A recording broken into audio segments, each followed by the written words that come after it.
Caminos de los carreros.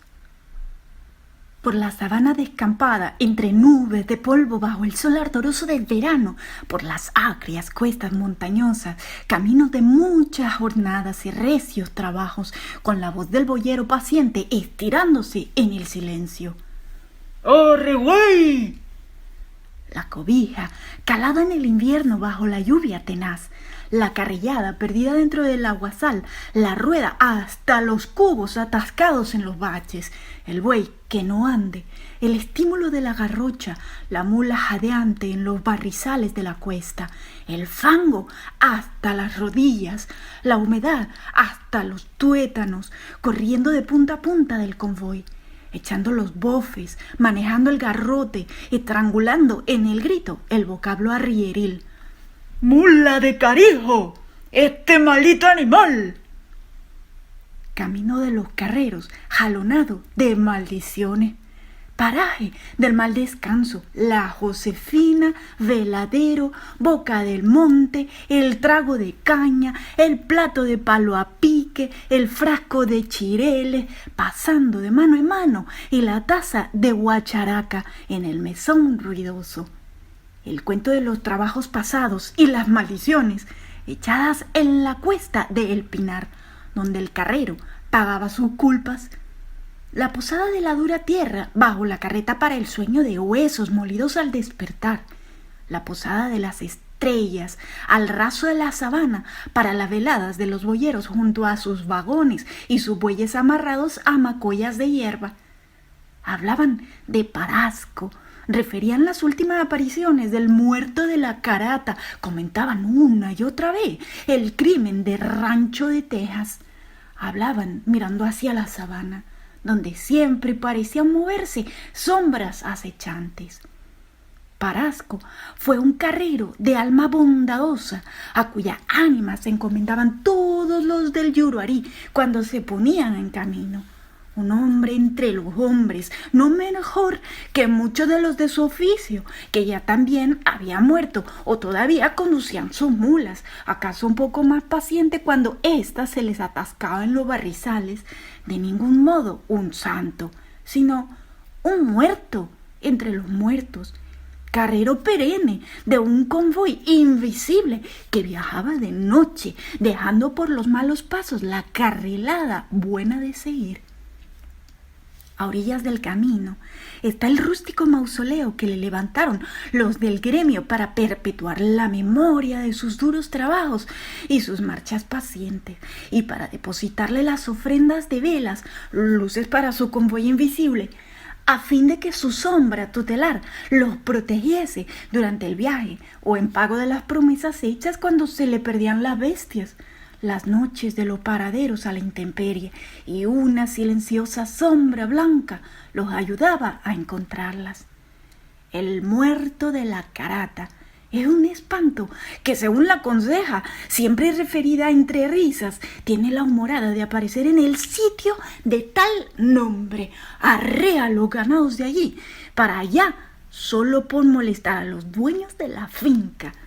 Se llega hasta las puertas de la casa e insulta a sus habitantes, desafiándolos a pelear con él, con airadas palabras en el aire, sin forma visible de donde provengan, o se mete en ellas, se apodera de las mecedoras por las cuales demuestra rara predilección y comienza a moverse violentamente, sin que desde luego se vea otra cosa sino el mueble donde se agita su atormentada y singular ánima en pena.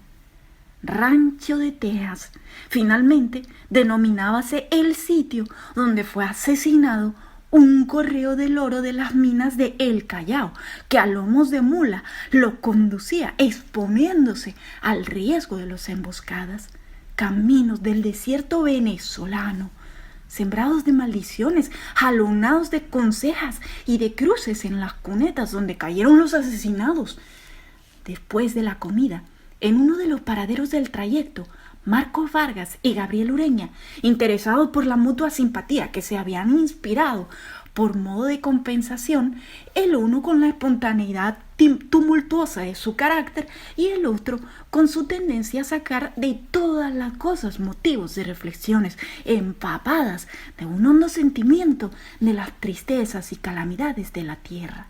Se alejaron charlando hasta el campamento donde pernoctaban los boyeros de aquel, junto con otros del oficio, y con ellos se fue también Arteaguita, que por fin se había decidido a internarse en el Yurarí, a donde lo llevaron a vacilaciones renitentes su infinita pobreza y una corazonada aventurera.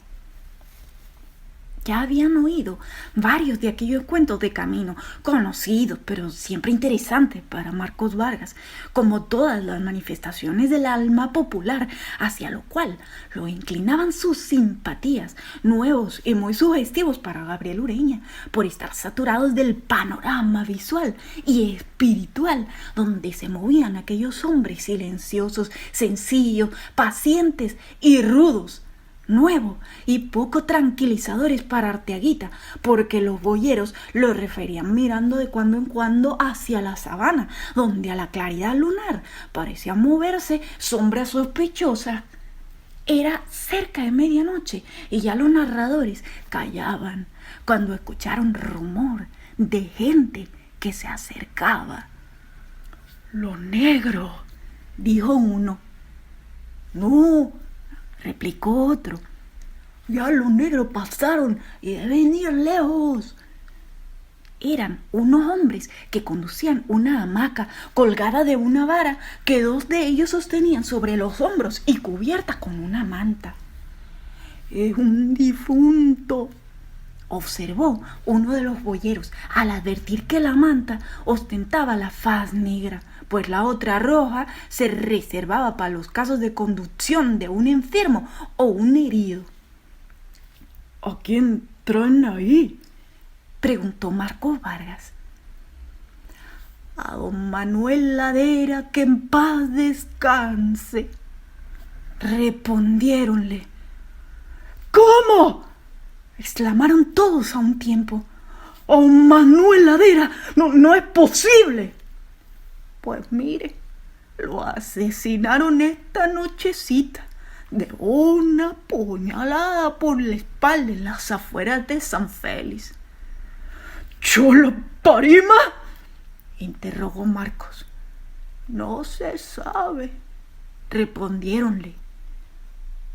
A lo menos cuando salimos de San Félix no se había descubierto nada todavía. Marcos Vargas y Ureña se acercaron a la hamaca y levantaron una punta de la cobertura para cerciorarse de la brutal verdad. Los boyeros acudieron con un farol y todos se quedaron largo rato en silencio, contemplando el rostro inanimado del hombre bondadoso que tanto al uno como al otro de aquellos les había inspirado confianza y brindado amistad desde el primer momento, y de quien los que habían sido peones suyos no tenían quejas, ni de injusticias o mezquindades, ni siquiera de una mala palabra en el trato. Entretanto, a Arteaguita le castañaban los dientes y sus miradas giraban en torno hacia la sábana bañada en el resplandor alucinante de la luna, mientras los conductores del cadáver explicaban. Venimos a marcha forzada. Ya de Upata debe haber salido lo que traen la urna. El coronel López le telegrafió la desgracia a la familia. Al oír la palabra relativa a su profesión, Ureña hizo un movimiento maquinal. Le pareció que había sido él, ya en Upata, quien había recogido del aparato telegráfico la brutal noticia, primera voz clamante que llegaba a sus oídos del ámbito de aquella tierra donde reinaba la violencia impune, en tanto que los boyeros comentaban indignados. ¡Malditos de quien manejó ese puñal! Asesinar Ancina a un hombre como Manuel, que a nadie fue nunca capaz de hacerle un daño. Mientras Marcos Vargas oía reproducida en su interior la voz aguardentosa que gritaba.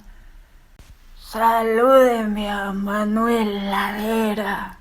Dígale que José Francisco Ardalín le mando un abrazo. Y dirigiéndose a Ureña: Me regreso ahora mismo a San Félix. Tengo algo que declarar ante las autoridades respecto a este crimen. Hágame el favor de seguir con esta gente acompañando el cadáver. Y usted también, Arteaguita. Continuó su marcha la fúnebre comitiva por el camino de los carreros, sembrado de maldiciones y de cruces de las cunetas donde cayeron los asesinados.